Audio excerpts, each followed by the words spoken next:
علماء کا ساتھ دو، علماء کا ساتھ دو۔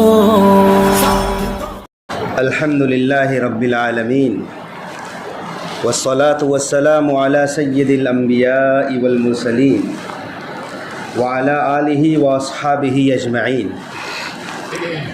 اما بعد فاعوذ باللہ من الشیطان الرجیم، بسم اللہ الرحمن الرحیم، والذین جاہدوا فینا لنہدینہم سبلنا، صدق اللہ العظیم۔ اسرار الحق مجاز کہتے ہیں جلال آتش و برق سحاب پیدا کر، اجل بھی کانپ اٹھے وہ شباب پیدا کر، جو ہو سکے ہمیں پامال کر کے آگے بڑھ، نہ ہو سکے تو ہمارا جواب پیدا کر، اور تو انقلاب کی آمد کا انتظار نہ کر، جو ہو سکے تو خود انقلاب پیدا کر۔ حضرات معزز و مکرم سامعین کرام، جہاں مسلمان رہ کر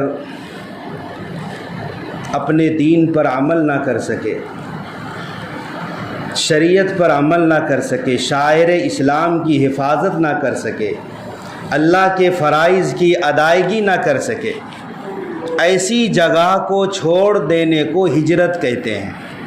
مسلمانوں کے لیے حکم ہے کہ ایسی جگہ کو چھوڑ کر کسی ایسے علاقے کی طرف چلا جائے جہاں رہ کر دین و شریعت پر بآسانی عمل ہو سکے،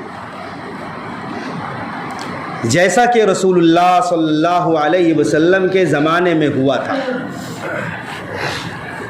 کہ آپ صلی اللہ علیہ وسلم اور آپ کے صحابہ کرام رضی اللہ تعالی عنہم اجمعین کی جو مکی زندگی ہے پرتشدد زندگی ہے، تکالیف و آلام سے بھری زندگی ہے۔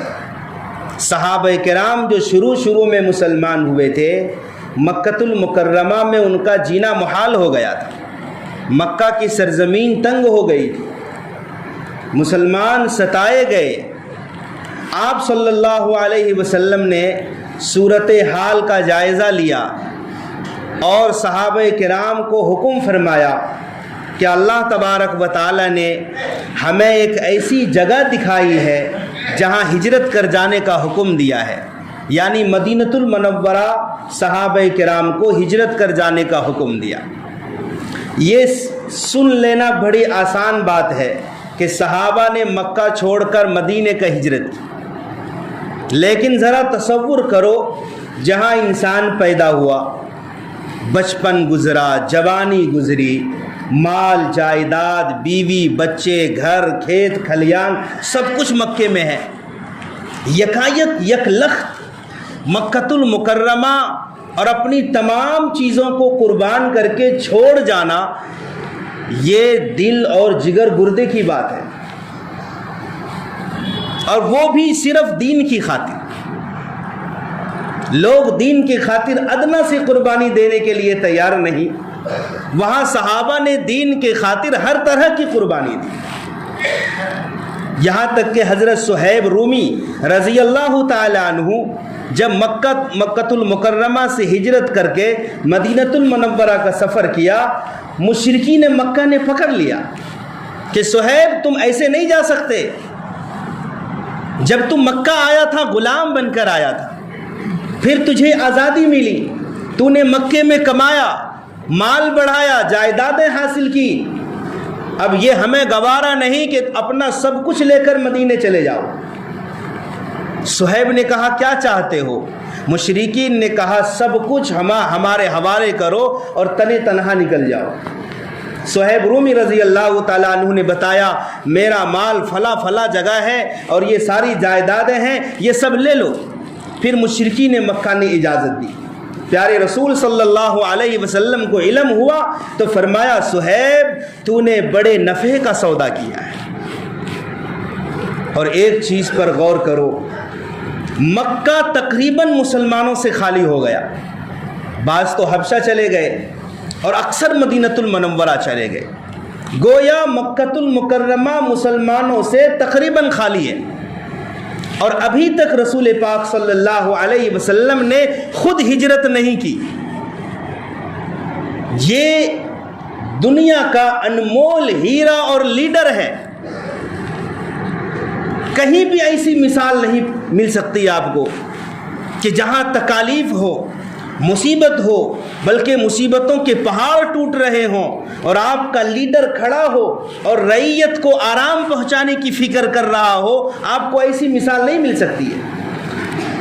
آپ صلی اللہ علیہ وسلم خود بنفس نفیس سب سے پہلے ہجرت آپ نے کیوں نہیں کی، بلکہ پہلے صحابہ کو بھیجا، جو ایک امیر کا، ایک لیڈر کا، سالار قافلہ کا کام ہوتا ہے۔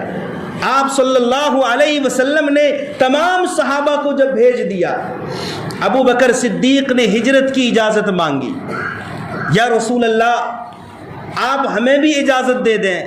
اللہ کے رسول صلی اللہ علیہ وسلم نے فرمایا، ابو بکر کچھ توقف کر لو، صبر کر لو، ہو سکتا ہے اللہ تعالیٰ مجھے بھی اجازت دے دیں، پھر دونوں اکٹھے چلیں گے۔ پیارے رسول صلی اللہ علیہ وسلم کی یہ عادت تھی، پہلے اپنے رفقا کو کھلاتے تھے، پہناتے تھے، آرام اور راحت کی چیزیں میسر فرماتے تھے، پھر خود کھاتے تھے اور پھر خود آرام فرماتے تھے۔ آپ نے دیکھا نہیں غزوہ خندق کے موقع پر، اسلام کی مشہور لڑائی ہے غزوہ خندق، مدینہ المنورہ کے جو حدود ہیں وہاں پر خندق کی کھدائی ہوئی تھی۔ جس جگہ خندق کی کھدائی ہوئی تھی آج وہاں 7 مسجدیں بنی ہوئی ہیں، چھوٹی چھوٹی مسجد، مسجد سلمان، مسجد علی وغیرہ وغیرہ۔ تو یہ بالکل مدینہ شریف کے اندر ہی ہے۔ تو غزوہ خندق کھدائی والی لڑائی، اسلام کی مشہور لڑائی، اور اس کی ضرورت اس لیے پیش آئی تھی کہ سارا عرب اور عرب کے تمام قبائل اکٹھے ہو کر، متحد ہو کر مدینہ منورہ پر حملہ آور ہو گئے تھے، اور مقصد یہ تھا کہ اسلام کو صفحہ ہستی سے مٹا دیں گے۔ بہرحال رسول اللہ صلی اللہ علیہ وسلم اور آپ کے مقدس صحابہ نے خندق کی کھدائی کی۔ حالت کیا تھی؟ 3 دن سے فقر و فاقے میں تھے، صحابہ بھوکے تھے۔ ایک صحابی نے کپڑا اٹھا کر پیارے رسول صلی اللہ علیہ وسلم کو دکھلایا، یا رسول اللہ اتنی بھوک ہے کہ پیٹ پر پتھر ہے۔ پیارے رسول صلی اللہ علیہ وسلم نے صرف تسلی دلانے کے لیے کہ سامنے والا بھی مطمئن ہو جائے، اپنا کپڑا مبارک بھی اٹھایا، تو نبی پاک صلی اللہ علیہ وسلم کے پیٹ میں 2 پتھر بندھے ہوئے۔ پتھر باندھنے کا کیا فارمولہ ہے؟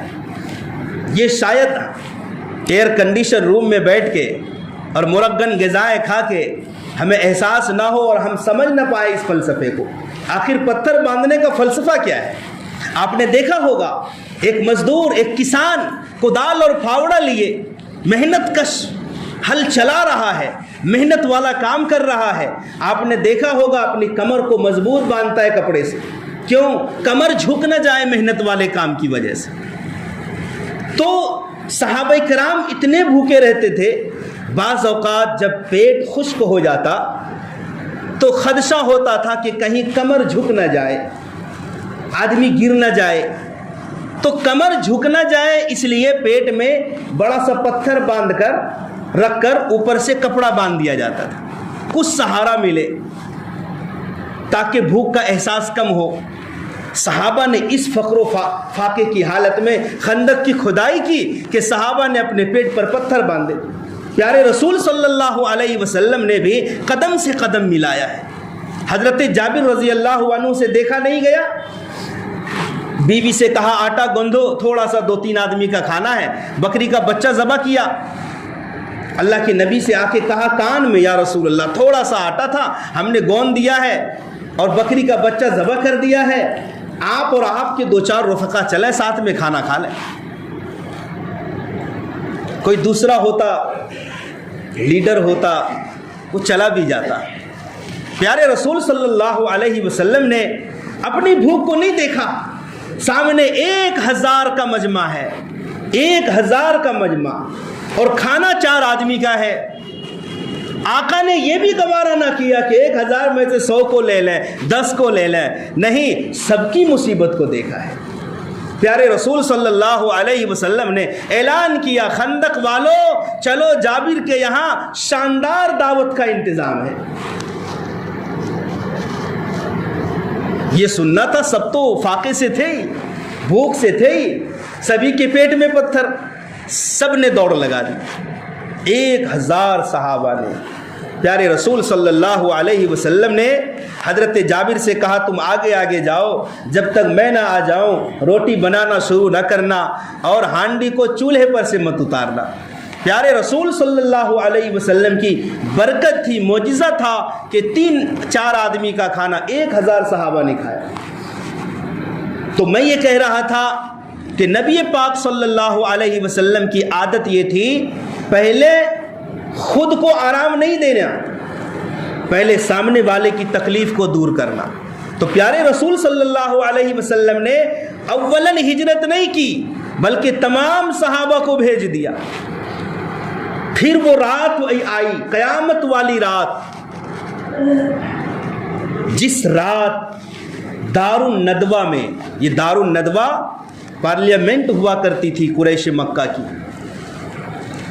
خفیہ میٹنگ کی کہ مکہ تو مسلمانوں سے خالی ہو گیا, آج ہی موقع ہے, آج ہی اسی رات میں نعوذ باللہ محمد صلی اللہ علیہ وسلم کا سر تن سے جدا کر دیا جائے, دین اسلام کا بول بالا ہی مٹ جائے گا.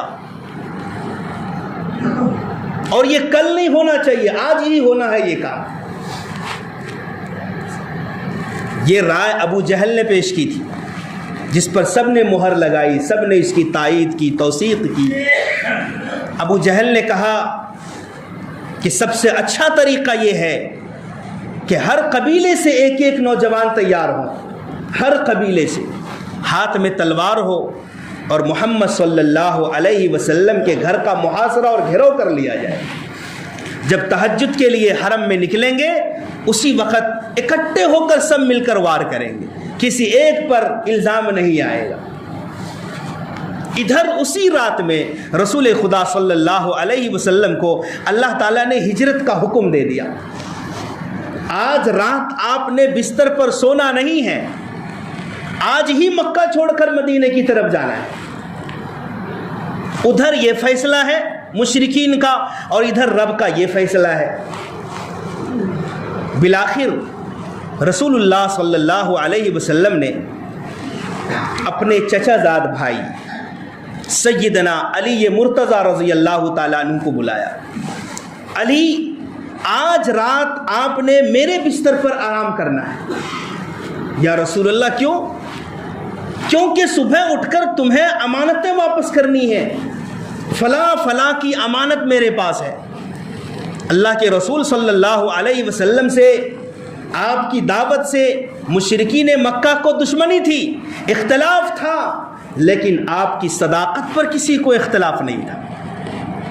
دشمنی رکھتے تھے, لا الہ الا اللہ پر دشمنی تھی, لیکن آپ صلی اللہ علیہ وسلم سچے ہیں, امانت دار ہے, اس بات پر کسی کو اختلاف نہیں تھا, جانی دشمن کو بھی نہیں.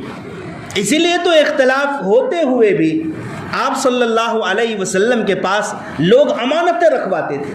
علی, آپ بستر پر آرام کریں گے اور صبح اٹھ کر فلاں کی جو امانت میرے پاس ہے وہ آپ نے ادا کرنی ہے, پھر مدینے آنا ہے. سیدنا علی رضی اللہ تعالیٰ عنہ بستر پر سو گئے.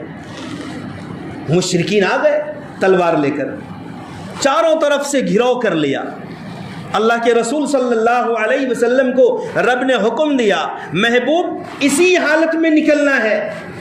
دل سے تو یہ لوگ اندھے ہیں ہی, آج ہم یہ بھی دکھلا دیں گے آپ کو کہ یہ لوگ آنکھوں سے بھی اندھے ہیں. اللہ تبارک و تعالیٰ بہترین تدبیر کرنے والا ہے. رب جب تدبیر کرنے پر آتا ہے تو رب کے سامنے کسی کی تدبیر نہیں چلتی ہے. سب تلوار لیے کھڑے ہیں, اب نکلیں گے تب نکلیں گے, حملہ کریں گے. ادھر اللہ نے حکم دیا ایک مٹھی مٹی اٹھائیے اور دشمنوں کی طرف پھینک دیجئے. پھینکنا آپ کا کام ہوگا اور دشمنوں کی آنکھوں میں پہنچا کر آنکھوں کو اندھی کر دینا یہ ہمارا کام ہوگا. پیارے آقا صلی اللہ علیہ وسلم نے ایک مٹھی کنکری لی, دشمنوں کی طرف پھینک دیا اور پھر سورہ یاسین شریف کی آیات تلاوت کرتے ہوئے دشمنوں کے بیچ سے نکل گئے. سب کیا دیکھتے؟ سب کی آنکھوں میں مٹی ہے, کنکر ہے. ایک نے دوسرے سے کہا بھائی میری آنکھ میں کیا ہے, تم نے میری آنکھ میں کیا ڈالا؟ سامنے والا بھی وہی کہہ رہا ہے. آپس میں کبڈی ہو گئی چونکہ سبھی کی آنکھیں اندھی ہو رہی تھی. پیارے آقا صلی اللہ علیہ وسلم سب کے بیچوں بیچ نکل گئے. سیدنا ابو بکر صدیق رضی اللہ تعالیٰ عنہ کے گھر پر جیسے ہی دستک دی فوراً دروازہ کھلا, ذرا برابر تأمل نہیں, توقف نہیں, فوراً دروازہ کھلا. ابو بکر کیا آپ ابھی تک جاگ رہے تھے؟ ابو بکر صدیق عرض کرتے ہیں یا رسول اللہ, جب سے آپ نے کہا ہے کہ آپ کو بھی ہجرت کی اجازت ملنے والی ہے اور جب سے میں نے سنا کہ مجھے بھی آپ کی رفاقت کا شرف حاصل ہوگا, آپ کے ساتھ چلنا ہوگا, یا رسول اللہ ابو بکر کو نیند کیسے آ سکتی تھی؟ روزانہ انتظار رہتا تھا, آج رات آپ آئیں گے, آج آئیں گے. مہینوں گزر گئے, ابو بکر سویا نہیں ہے. بہرحال سیدنا ابو بکر اور آپ صلی اللہ علیہ وسلم اسی رات نکلے, غار ثور میں پناہ لی. غار ثور میں جو مکۃ المکرمہ کا پہاڑ ہے, 3 میل دور ہے, بڑی اونچائی پہ وہ غار ہے. آقا کریم علیہ الصلاۃ والسلام کو ابو بکر صدیق رضی اللہ تعالیٰ عنہ نے اپنے کندھے پر اٹھا لیا تھا. ایسی کنکریلی سرزمین ہے, وہ نوکیلے پتھر ہیں کہ آدمی کا اکیلا پہاڑ پر چڑھنا بھی مشکل ہے. ایسے ہموار نہیں ہے, اونچائی پہ پہاڑ ہے, اکیلا چڑھنا بھی مشکل ہے. قربان جاؤں ابو بکر صدیق رضی اللہ تعالیٰ عنہ کے جذبہ عقیدت اور محبت پر کہ وہ خود نہیں, آقا کریم علیہ الصلاۃ والسلام کو اپنے کندھے پر سوار کرا کے پورا غار ثور کا سفر کیا. غار ثور کے دہانے پر پہنچے, کہا یا رسول اللہ آپ آرام فرمائیں, تھوڑی دیر میں غار کے اندر جا کر صاف صفائی کا انتظام کرتا ہوں. ابو بکر کو اپنی فکر نہیں تھی, ابو بکر کو پیارے آقا صلی اللہ علیہ وسلم کی فکر تھی. ادھر کیا ہوا, جب یہ پتا چلا کہ محمد صلی اللہ علیہ وسلم نے بھی گھر چھوڑ دیا, ہجرت کا ارادہ کر لیا, نکل گئے, ہر طرف لوگوں کو بھیجا, تم ادھر جاؤ, تم ادھر جاؤ, تم ادھر جاؤ, تلاش کر کے لاؤ. اور ایک اعلان کیا لوگوں نے, جو محمد صلی اللہ علیہ وسلم کو زندہ یا مردہ پکڑ کر لائے گا 100 اونٹ انعام میں دیا جائے گا. 100 اونٹ. لوگوں کے پاس 5-10 اونٹ بھی ہوا کرتے تھے نا اس زمانے میں, وہ بھی رئیس کہلاتے تھے. اونٹ کی قیمت ہوتی تھی, پیسوں کی قیمت نہیں تھی, اونٹ کی قیمت تھی. فلاں کے پاس اتنے اونٹ ہیں, فلاں کے پاس اتنی بکریاں ہیں. تو مالداری کا جو ایک لیول لگتا تھا وہ اونٹوں پر لگتا تھا. تو اعلان ہوا کہ 100 اونٹ انعام میں دیے جائیں گے. اب کس کے جی میں پانی نہیں آتا. سراقہ ابن مالک رضی اللہ تعالیٰ عنہ جو ابھی تک مسلمان نہیں ہوئے تھے, وہ خود فرماتے ہیں کہ میں اپنے قبیلے کی مجلس میں بیٹھا ہوا تھا کہ ایک شخص آیا, میرے سامنے کھڑا ہو کر کہا کہ میں نے 3-4 لوگوں کی ایک جماعت کو فلاں ساحل کی طرف جاتے دیکھا, ہو نہ ہو وہ ابو بکر صدیق اور محمد صلی اللہ علیہ وسلم ہی کی جماعت کو. سراقہ ابن مالک کہتے ہیں کہ میں نے کہا نہیں, وہ ان کی جماعت نہیں تھی, وہ تو فلاں لوگ تھے جو اپنی گمشدہ چیز تلاش کرنے نکلے تھے. یوں ہی میں نے بہانہ بنایا, پھر میں وہاں سے نکلا. عمدہ گھوڑا لیا اور بہترین گھوڑ سواری کرتے تھے سراقہ ابن مالک، اور مجھے یہ لگا کہ یقیناً وہ محمد صلی اللہ علیہ وسلم ہی کی جماعت ہے۔ انعام کی لالچ میں کہ 100 اونٹ ملیں گے، سراقہ ابن مالک نے سرپٹ گھوڑا دوڑایا، چند ہی گھنٹے میں اللہ کے رسول صلی اللہ علیہ وسلم اور ابو بکر صدیق کو دیکھ لیا۔ خوشی کی انتہا نہ رہی، چونکہ سراقہ ابن مالک رضی اللہ عنہ یہ خود بھی پہلوان تھے۔ انہوں نے سوچا کہ آج زندگی کا بڑا سرمایہ ہاتھ آئے گا۔ یہ خود فرماتے ہیں کہ میں اتنا قریب ہوا کہ پیارے آقا صلی اللہ علیہ وسلم کی تلاوت کی آواز سننے لگا کہ اچانک میرا گھوڑا زمین میں دھس گیا گھٹنوں تک۔ میں نے فوراً ترکش سے تیر نکالے۔ یہ اس زمانے میں ہوتا تھا، فعال دیکھتے تھے لوگ، یہ کام کروں یا نہ کروں، وہ ان کا اپنا فن ہوتا تھا اس زمانے میں۔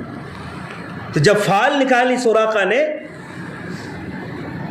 تو فعال میں بتایا کہ تم نے حملہ نہیں کرنا ہے، مقصد کو نہیں پاؤ گے، لیکن انعام کی جو لالچ تھی، حرص اور لالچ انسان سے کچھ بھی کرا دیتا ہے۔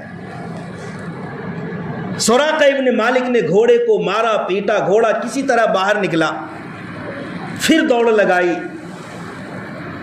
پھر اللہ کے نبی کے قریب پہنچا سراقہ، پھر گھوڑا زمین میں دھس گیا۔ اسی طرح 3 مرتبہ ہوا۔ جب تیسری مرتبہ گھوڑا زمین میں دھسا تو سراقہ ابن مالک خود کہتے ہیں کہ میں نے سمجھ لیا کہ یہ واقعی نبی ہیں، اور ایک دن ایسا آئے گا سارے عرب پر ان کی حکمرانی ہوگی۔ تو میں نے آواز دی، یا رسول اللہ رک جائیے، ہمیں آپ امان لکھ کر دے دیجئے، معافی نامہ لکھ کر دے دیجئے، ہم آپ سے وعدہ کرتے ہیں کہ اس راستے سے جو شخص بھی آپ کا پیچھا کرتا ہوا آئے گا میں اس شخص کو واپس کروں گا۔ اللہ کے نبی رک گئے، سراقہ ابن مالک قریب۔ اللہ کے نبی نے فرمایا، سراقہ وہ دن بھی کیا دن ہوگا جس دن کسریٰ بادشاہ کے تخت و تاج پر مسلمانوں کی حکومت ہوگی اور کسریٰ کے سونے کے کنگن تم پہنو گے۔ سراقہ ابن مالک نے ایک گھڑی کے لیے سوچا یہ کیا پیشین گوئی ہے، کہاں میں اور کہاں کسریٰ کے سونے کے کنگن سراقہ کے ہاتھوں میں۔ میں نے یوں ہی بات کو ٹال دی۔ اللہ کے رسول صلی اللہ علیہ وسلم پر اسی وقت سراقہ ابن مالک نے ایمان قبول کیا، مسلمان ہو گئے، صحابی ہو گئے۔ بات آئی گئی ہو گئی، سیدنا عمر رضی اللہ تعالیٰ عنہ کا دور آیا۔